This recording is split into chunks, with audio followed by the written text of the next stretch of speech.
Well, welcome back to our series where the Oklahoma Aggregates Association is reaching out to those upon whose shoulders we stand.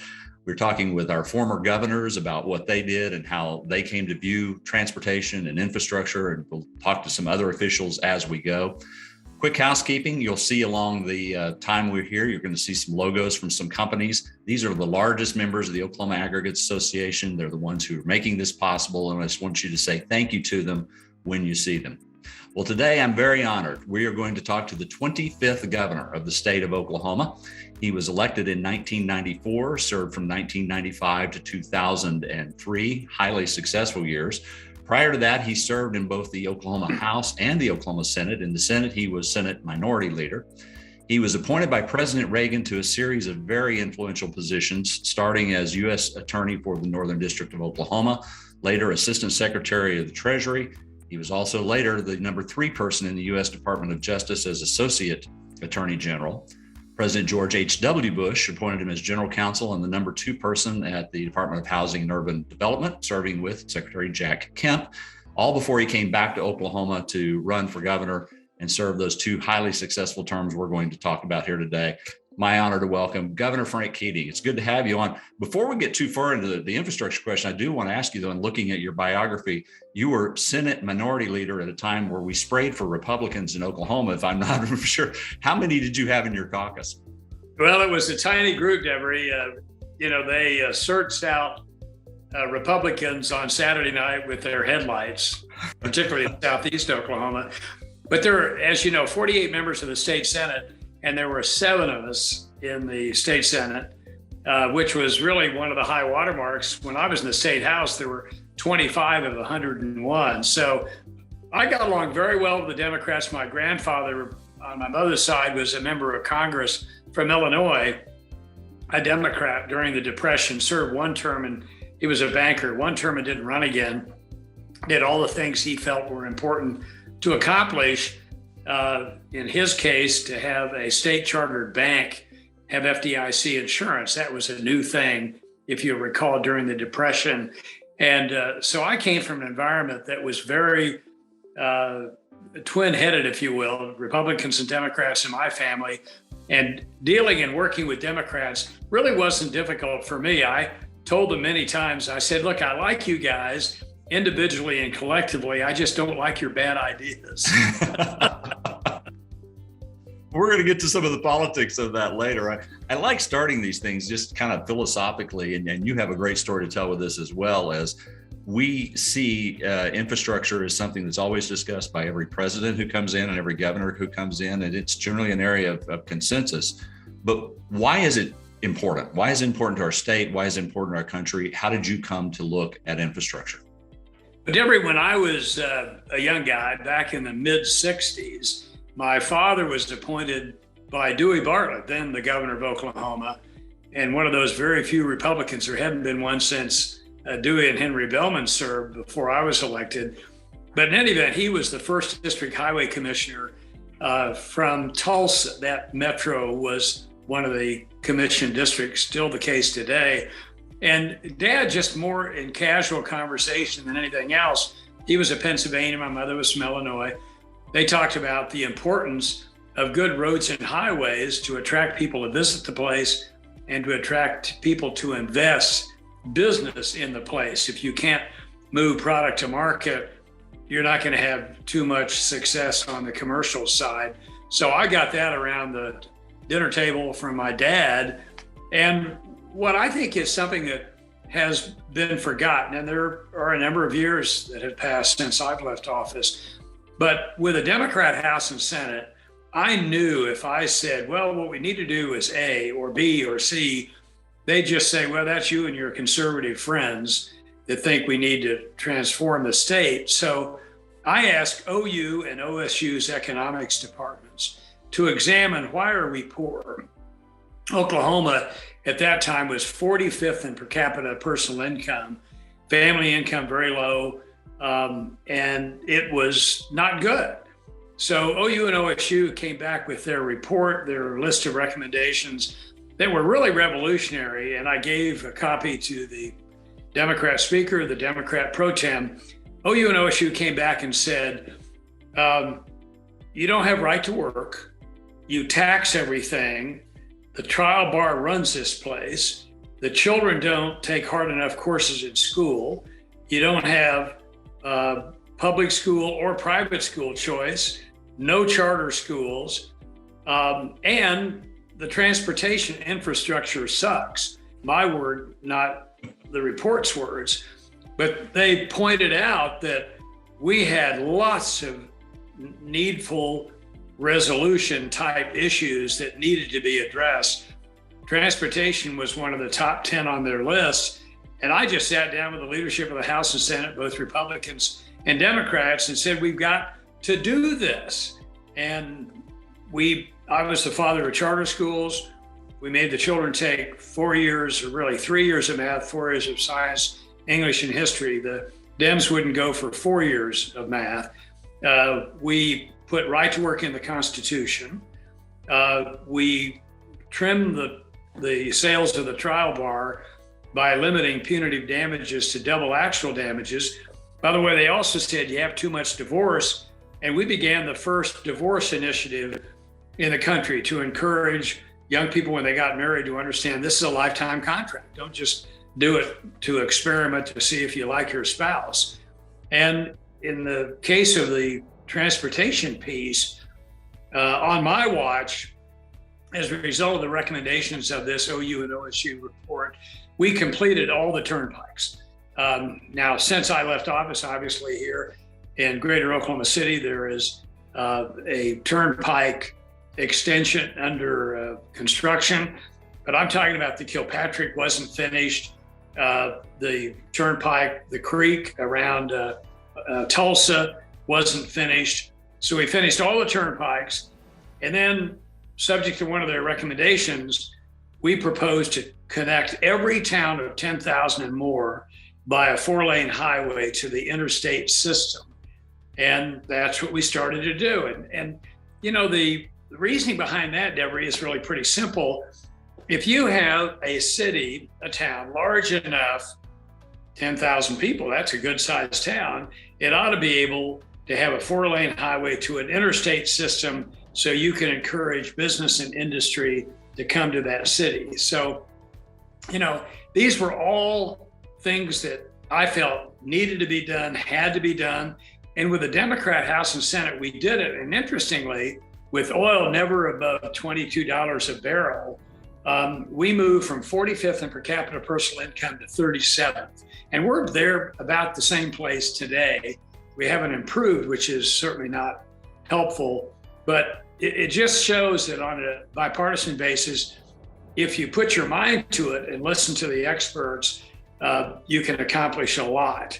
And I think in the transportation arena, we accomplished a lot. Some of these things I'll talk about with my leadership team and some of the very unusual and unique things we did during my 8 years. I want to get into all this. I'm going to start with that whole leadership piece, because as I was talking to people in preparation of this that had served with you, the first thing that came up was your leadership. And they said he would accept no excuses for not dealing with the problem. He didn't want to hear we didn't have money. We couldn't figure this out.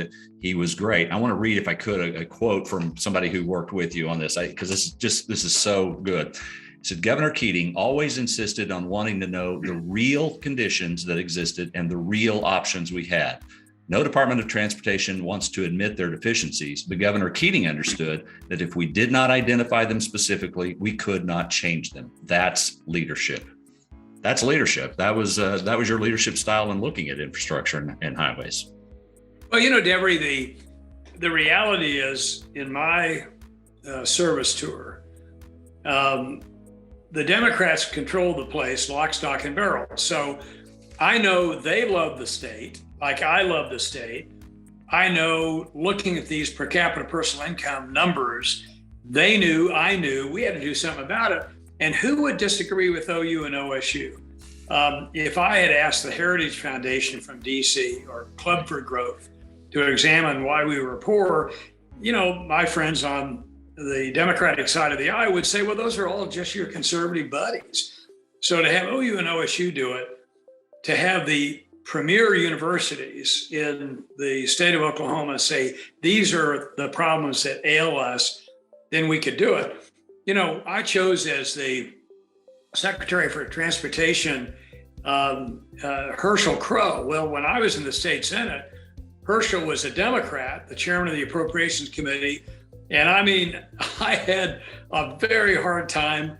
He was a big, massive man. He's in paradise now, but he was a wonderful, impressive guy. But I was this little squeaky voice of the Republican right.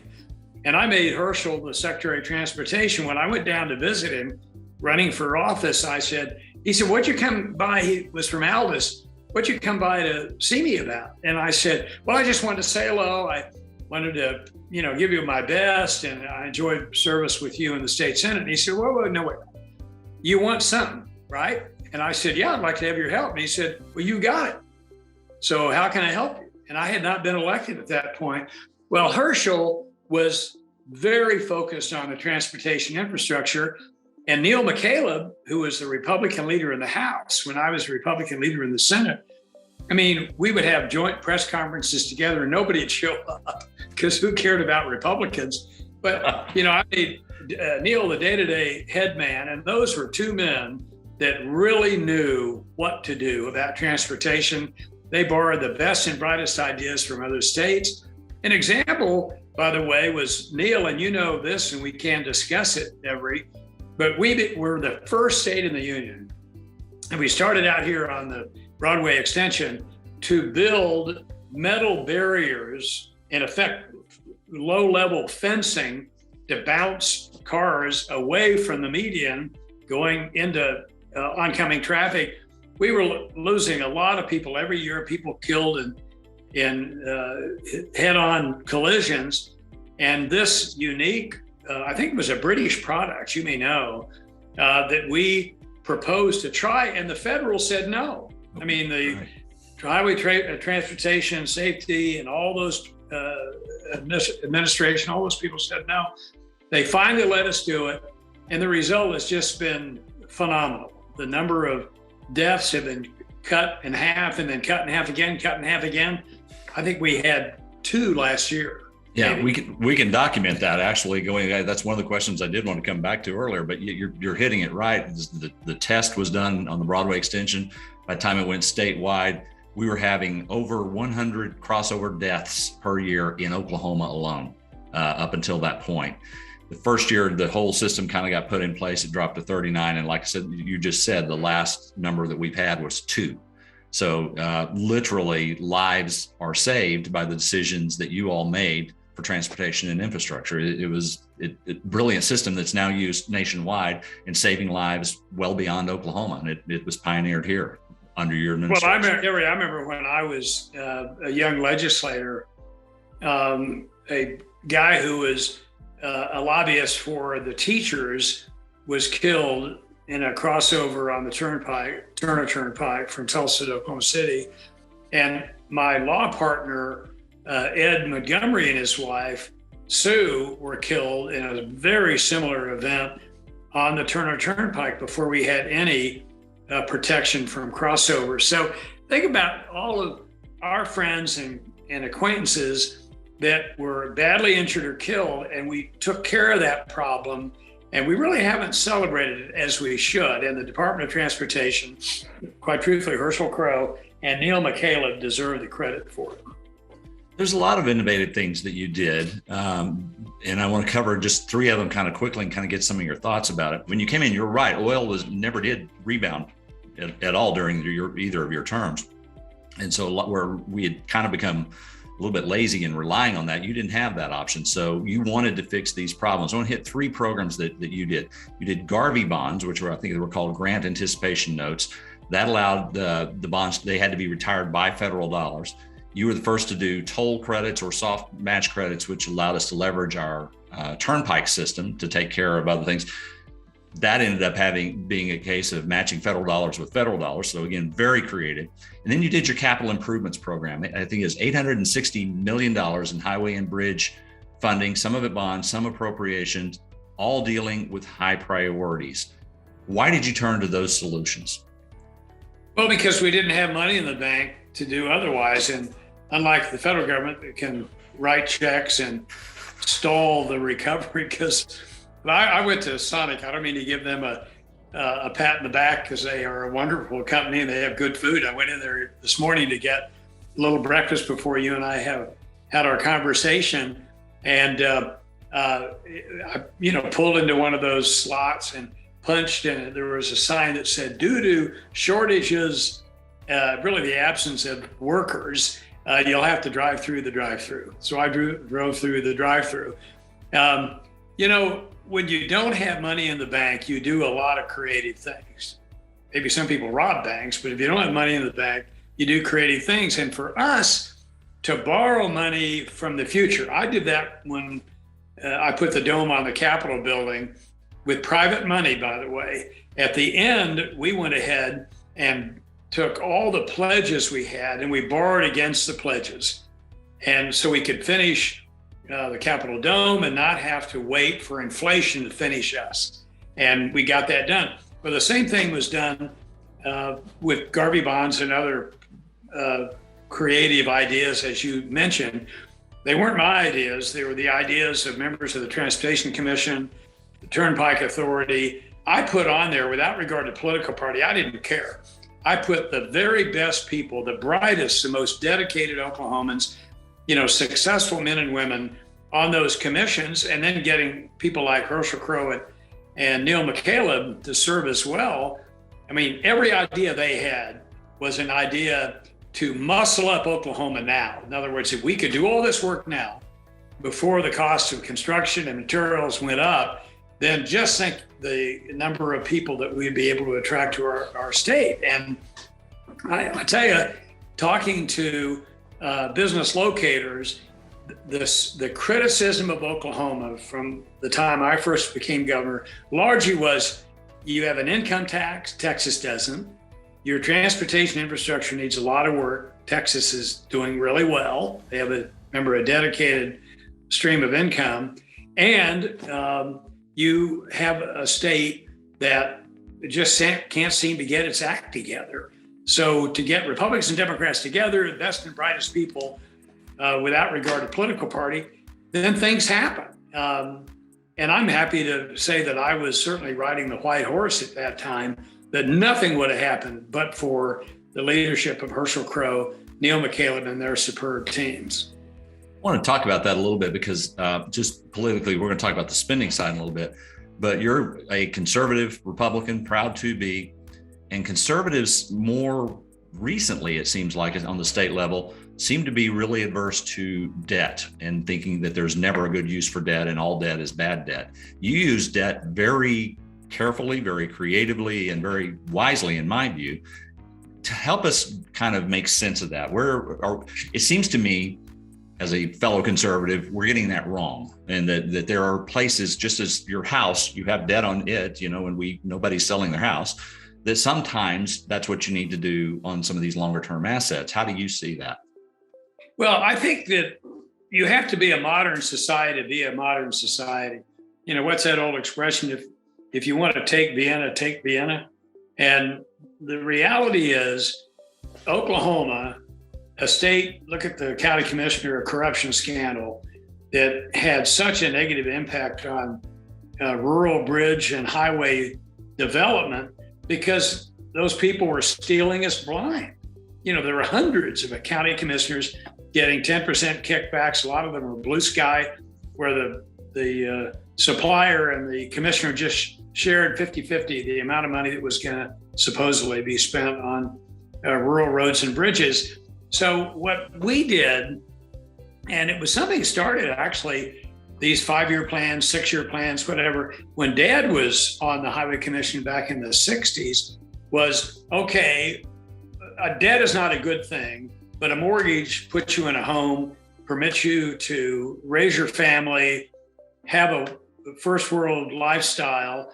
And as long as you can afford the mortgage payment, as long as you pay your bills, you're okay. Well, and I'm 77 years old. Kathy and I don't owe anything to anybody.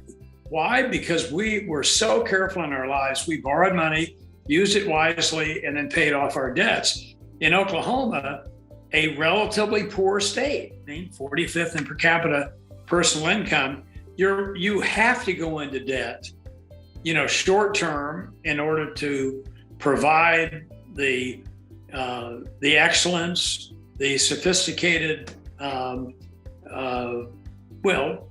basement, concrete, that to make it a place worth living in. And I had never had a problem as long as the way to pay it off was clear, and to, basically utilize our federal funds and borrow in advance, if you will, to get projects done before costs went up and before, for example, as during COVID, look at the cost of materials and supplies. Now we're in a hopefully not, but in apparently a serious inflationary environment. Sometimes creative financing is important as long as you know how you're going to pay it off. If you don't, you're in trouble. But we always had a light at the end of the tunnel. Here's where we're going to go, and we'll be able to pay it off. Another perfect example of that was there was a lot of debate forever about the shape of the Capitol building itself that was literally falling apart in places where they'd had yellow tape around it, all while they were arguing, well, we need to pay for it all with cash. And I was of the same mindset then. For crying out loud, it's our responsibility. That Capitol building's been there 100 years. It's going to be there another 100. Let's take care of it now. And it seems to me we're just going to end up paying more over time because we didn't jump in a little bit quicker. But another way that you looked at things that I really want to also hit on, you did all of this. Again, no money, got creative, went out and got all these things going with transportation and infrastructure.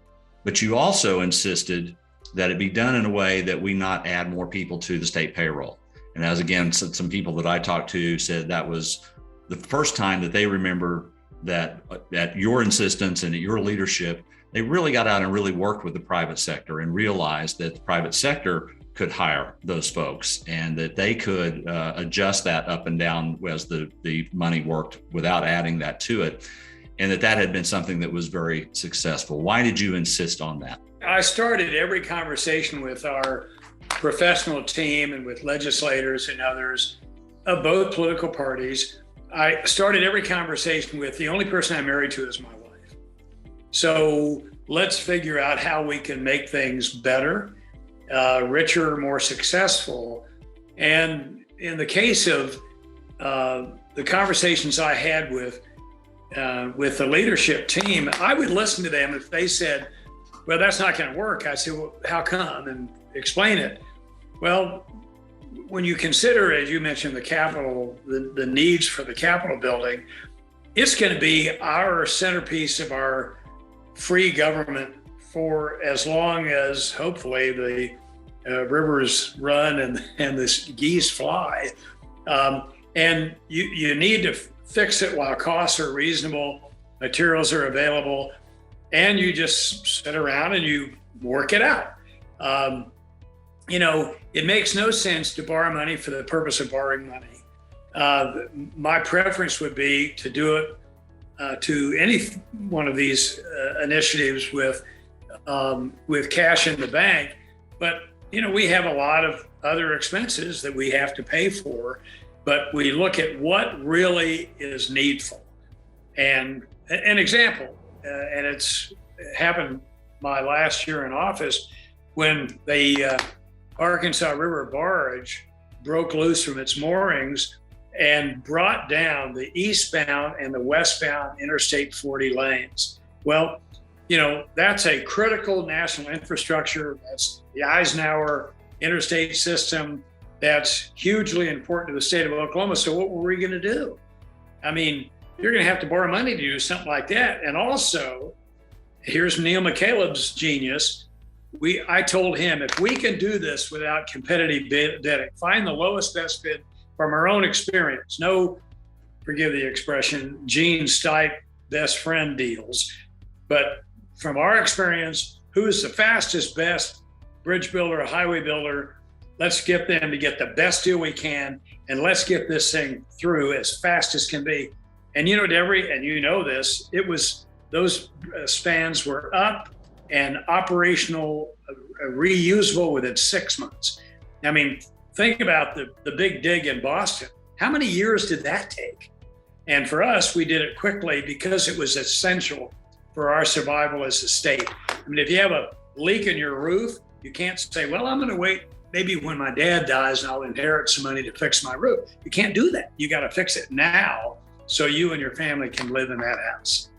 And on behalf of these people that I work so closely with and whose logos are on this screen as we're talking, we certainly thank you, because again, the private sector is very well focused on how to get that stuff done quickly. We want to get it done quickly.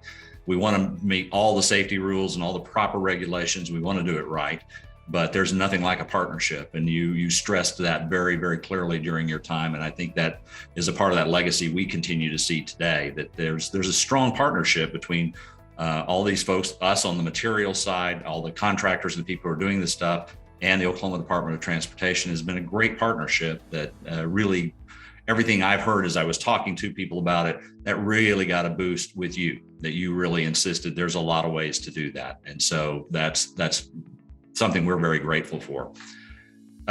We talked about access and about connecting the 10,000 population cities to the interstate and how important that was. And I thought that was really great. There's one that's a little more somewhat controversial, at least probably on the conservative side, and that's the Heartland Flyer. Most people seem to really like it. It's been very popular. There are studies that show that it is providing access to some people who did not have it before. As you may remember, I served the last 4 years of Ernest Istook's term as district director and senior advisor when he was on the appropriations committee that got federal dollars to Oklahoma. He never liked it and always thought the money should go elsewhere. How did you end up viewing that? Because that happened, that opened again on your watch, and I think in 1999 it came on board. Well, you know, I got to be honest with you. I love to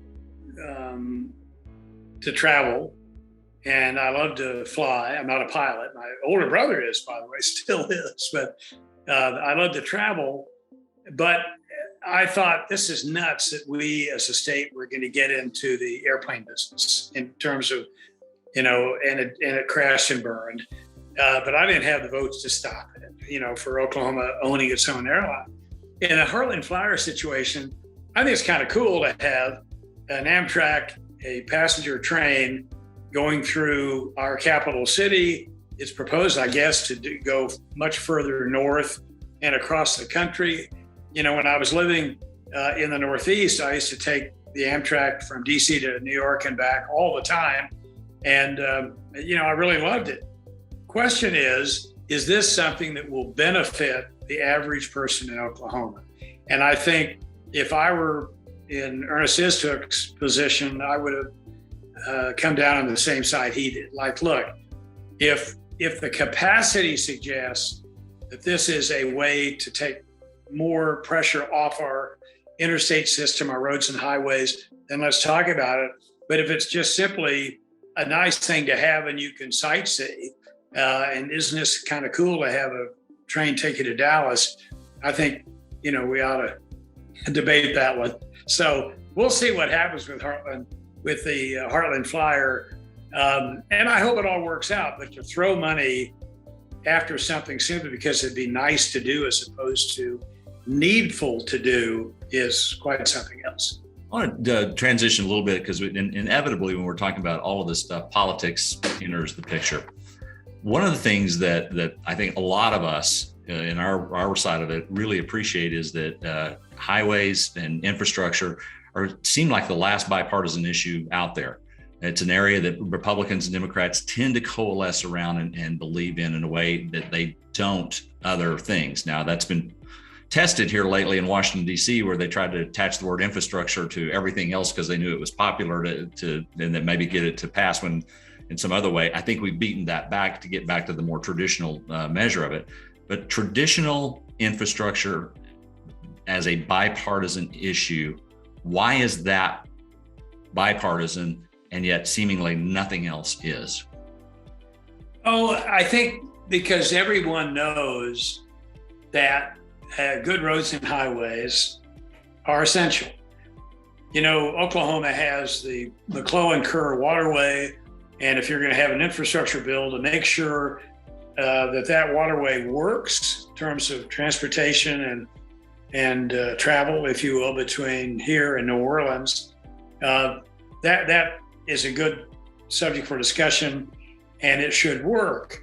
You know, for me today, unlike, let's say, when my mother and dad were living, for me today, if you live in a small town in Oklahoma, you better be able to get on the internet, because so much is done on the internet.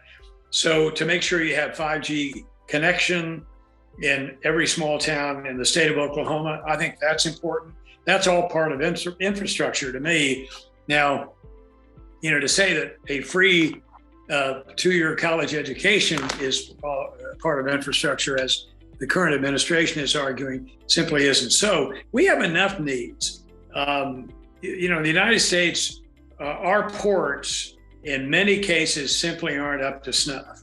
We need perhaps new ports. So to use money for the purpose of infrastructure with a great port system, airport systems, interstate highway, US highways, 5G networks, to make sure that if I choose to live in a rural area, I'm going to have a full life like anybody who lives in Oklahoma City or Tulsa or Bartlesville or, Lawton, wherever their community might be. That's very, very important. And that does seem to bring people together. It's encouraging to see that, for those of us who are just on the outside of politics, to see that there is still something important that we can all rally around. I want to come back, because you talked about it just briefly earlier, your experience as governor. You worked with a Democratic-controlled House and Senate the entire time you were governor. And you worked with them, I think, quite successfully. There was not, like you said, it was not always easy, and then there was some disagreements. But when it came to specifically some of these transportation and infrastructure issues, did you have any issues there? How did you guys work together? What did that look like? Well, one thing that is not remembered, Devery, is I vetoed 302 bills during 8 years. No one's ever done that. And every one of those vetoes were sustained. We had a little group of Republicans, and that required a lot of negotiation and discussion with the Republicans. Democrats didn't cross the aisle to help me, but the Republicans did, which meant I was at the table. If I could veto their bills, Democrat bills, and all of them without exception in 8 years were sustained, then I'm at the table. Not at the head of the table, perhaps, but I'm certainly at the table with the pro tem and the speaker. In terms of disagreements, I really don't recall. I know my view was you got to have the turnpikes where the traffic is. There were some rural Democrats that they didn't like turnpikes because you had to pay for them. But then they liked them if that meant that it looked like, their communities were served by the best, most modern highways. I always was of the view turnpikes should exist to move people and product faster. Certainly you pay for it, but I raised the turnpike speed limit to 75. So Thank you. You want to pay to go to Tulsa quickly? Okay, 75 it goes. If you want to drive free, you've got other alternative routes. And there were disagreements and debates about all that. But, my way of thinking, it all worked out. I mean, just because I happened to come from an urban area doesn't mean that I should get my way all the time. There were a lot of good arguments on the other side to open up development in some of the rural areas, particularly in southern Oklahoma. I mean, Texas is a country, and obviously North Texas is an opportunity piece for us to spill over into Oklahoma, and it has happened, and that's good for us. I absolutely agree. So that's the Democratic side. Let me come back to your own party. I had a bit of a disagreement with a conservative activist one day who told me he really liked you personally. He liked almost all of your agenda, but the fact that you spent so much money on roads and bridges made you a big government spender, which I laughed at, that Frank Keating is a big government spender. I know Jim Inhofe's had this same issue in DC. Here he, like you, strong conservative credentials, and yet he believes very strongly in infrastructure and investing there. And he has that same pushback. What is your line? How was he wrong? Why was he wrong in that view? There is a difference between essential and nice. When you and your family, or me and my family, have a discussion of how we're going to spend our monthly income, obviously we're going to be frivolous on occasion. You don't want to always eat in. You don't want to always just sit and look out the window. It's nice to go to a movie. It's nice to go out to dinner. It's nice even to go to a ballet or an opera or a philharmonic, whatever it may be. But that costs money. And, for me, when you present your state to the world for investment, and, I knew business locators, for example, Japan's a good example. Korea is a good example. They would say, we're not going to go any place that's not a right to work state. We're just not going to do it. Now, they do on occasion, but then the next deal is, I'm not going to go any place where you tax everything. And we have an income tax, something I try to get rid of and go to a service sales tax. But the legislature under the Democrats and now really under the Republicans don't want to do that because you'd have to repeal one tax and pass another. And nobody wants to vote for a tax passage. And you'd have to pass a service sales tax. Well, how many people want to go to a place where you rattle the devil out of your car and, knock your front end alignment out because you got chuck holes and potholes all over the place? Well, nobody. People want a modern infrastructure, modern transportation system. They want to be able, wherever it is, to pick up their cell phone and call home. And most importantly, and a lot of us don't think about this, they want to live in a town, large or small, where the kids get a good enough education to be able to go to Stanford. And that's something we don't think about frequently. But I think the study in both my Democrat and Republican successors didn't go back into the OU-OSU analysis and update. They should have. And say, okay, OU and OSU, now what? To make us a top 10 state like Governor Stitt proposes. Well, you got to have an agenda suggested to you by thoughtful business development people and by thoughtful economists. Here's what you need to do. And we have not done enough of that, quite truthfully. And there are those times where, again, I quote Senator Inhofe, there are things that are government's responsibility to do, and roads and bridges are one of those. And I've never equated that kind of spending with the kind you've talked about, that it is more frivolous, that there are some things that are far more questionable. And so that was my pushback to this person. I've had that conversation with multiple conservative friends through the years, that you got to separate the kinds of spending we're talking about here, guys. This is long-term investment type stuff. I know that's a government trick to call everything investment, but this really is. When you build a road and it's going to last for 25 years, that's an investment. So that's a different kind of spending than let's try a social program that we've never tried before. And so I think you always showed a real clarity on that from in your administration and comments I've heard you make even since. Well, you remember, Deborah, remember the old Senator Stevens, who really was a fine man, the bridge or the road to nowhere. Of course, Alaska is pretty remote. I mean, there aren't that many people there.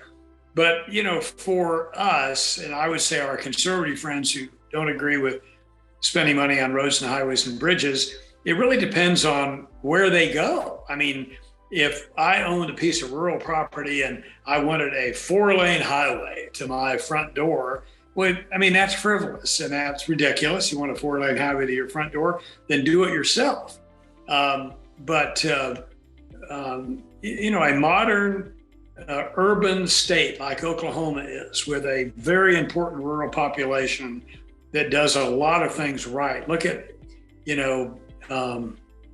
what's going on because of the investment of the native tribes in southern Oklahoma and eastern Oklahoma. I mean, that all needs to be encouraged and partnered with. Right now, we're all kind of divided, but to have first-rate transportation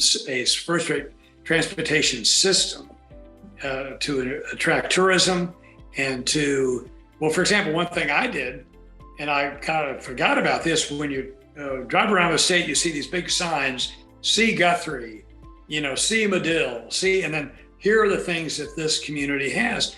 when I was running for governor, I said, it's kind of cool that, in this town, Woody Guthrie was raised. Let's put up a sign that we want to see this town, to see Woody Guthrie's home. And you'd be amazed the number of people who will pull off the interstate to visit Route 66 and the Round Barn, let's say near Oklahoma City. Well, you have to advertise those things because, today we don't have maps anymore where you look and say, oh, look what's here. You got to get online. Sometimes that's impossible to do in a rural area. You just don't have the ability to get online. But if we were able to put signs up, which we did all over the state, the community paid half, state paid half. Now people pull over. We have a farm property off, or a ranch property off Route 66. And every time I go by the Round Barn near Pops on 66, there's a whole sea of cars parked there. And I think that's kind of neat. People from out of state wanting to see what we have to offer in Oklahoma. I'm going to come back to something else you mentioned, and I kind of, I think, typical that you kind of brushed over your part of it, but I kind of want to dig down a little deeper on the Weber's Falls Bridge. I'm not sure, I haven't done an exhaustive study of it, but there are probably not a lot of governors in all of U.S. history who dealt with more major crises than you did in your 2 terms. First and foremost, you're known for unbelievably steadfast and wonderful leadership after the bombing of the Murrah building. You dealt with the May 3rd tornadoes that killed, I believe, 44 people, as I recall, something along that line. And then one of the worst infrastructure accidents in American history. You have a bridge that falls and 14 people's lives are immediately lost. And then you have the crisis of, as you said, disrupting a nationwide route, putting that traffic off on the state highways that was never meant for, but you had to. ODOT will tell you that they were repairing bridges that were structurally deficient while traffic was going over them. Probably people didn't want to know that, but they were. Talk to me all the way back to when did you find out about that? How were you informed? And what were some of the decisions you make in any kind of a crisis? What are the first things as a leader you find yourself wanting to do when you face something like that that's completely unexpected? I may be wrong on the time. I'm a Catholic, but I went to a Baptist church. I was invited because the head of the Southern Baptist community in the United States who was from Metro Oklahoma City, chaired our marriage initiative, to encourage young people to know that, hey, 2 people can't live as economically and as successfully separate than together. So if you get married, don't have a kid and then just throw your wife out the door, or your husband out the door. Who's going to take care of the child? Divided homes, divided marriages, are just not good things. Obviously, my older brother got a divorce and he needed, in his view, to get a divorce. Kevin and I have been married 50 years and, happily so. But in any event, I was at this Baptist church and I remember we were singing "It Is Well With My Soul," which is a beautiful song, beautiful hymn. Beautiful song, it really is. And a state trooper came over to me and whispered in my ear. He said, there's been a major calamity in southern part of the state. I-40, the 2 bridges, east and west, have collapsed and hit by a barge. We need to go. And so I left, drove over there, and, it was within hours, of course, of when it occurred. I remember my wife was with me, walking to the edge, and sticking up out of the water was a horse trailer with the rear ends of 2 horses, both dead, of course. The number of people killed, you cited it. We didn't know how many cars were in the water. First thing I did, I remember I asked if there was a minister anywhere. And all these firefighters and rescue guys said no. So we all made a big circle, held hands, said a prayer for those who were injured and killed, then went to work. And, Neil McCaleb, God, what a glorious partner in all this. He knew that we needed to get that road working again as quickly as we possibly could, as safely and as durably as we can. We're not going to cut corners, but we got to get those two spans up again and running. And we did. I think we probably knocked it out of the park. A lot of people said, people I've known around the country talking, they said, how'd you do that?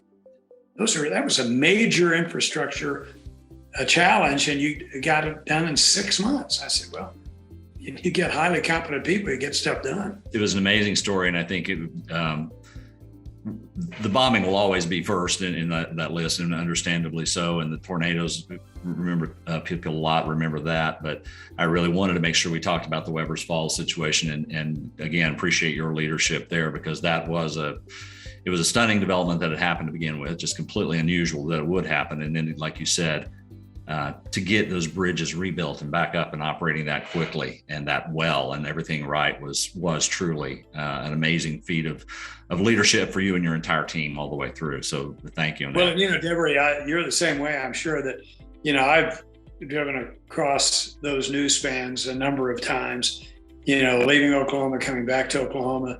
And I just, really feel for the sad thing, those people had no idea what had happened. And they went sailing off into eternity. And what a horrible situation. But, we didn't dilly and dally. We fixed it so that something bad wouldn't happen again. You're a great study in leadership in crisis times, because you had to deal with so much of it and you handled it so very well. You're also a great study in pushing things that people didn't think could be done. And this is not classic infrastructure, but I just have to talk about it because I see it every single day. Our Capitol was located along Lincoln Boulevard, still is, and it was horrible. We had prostitution. We had the most rundown, awful buildings in the community. It did not look like anything you wanted anybody to come to. I drive up and down it today. It is beautiful and looks a great deal different than it did then. What did you see? What did you do? And why did you do it? The challenge for me was no challenge, because at age 28, I became one of those insignificant Republican House members. I only served one term and then ran for the state Senate, was elected. But I've stayed at the Motel Capitol, the Capitol Motel, and $6 a night. And I remember, God, the litter. I mean, but I couldn't afford anything more than $6 a night. I had a baby at home and a new bride. And any event, I would walk to the Capitol from the motel. That motel's no longer there. But when I was I just couldn't believe the rusted pumping units, rusted derricks, the Capitol with no dome. And you remember from those days, people don't today. There's really no art in that building. It was all painted dark gray down in the basement when you came in. It reminded me, and I used the term publicly, and everybody kind of held their nose, but I said it reminds me of the bilge of a battleship. And it really did. And so when I was in a position to do something about it, I raised the money. I called every one of the owners of those personally, of those pumping units, of the oil and gas equipment. And I'd say, look, what you own is a mess, and we're going to help you, but we want, wrought iron fencing. We want your brand new notice, Phillips 66 or whatever. And all that stuff has to be painted and updated, replaced. And it was. And then Lincoln, I asked a guy named Ronnie Rosenfeld to help there. We used some state money for that.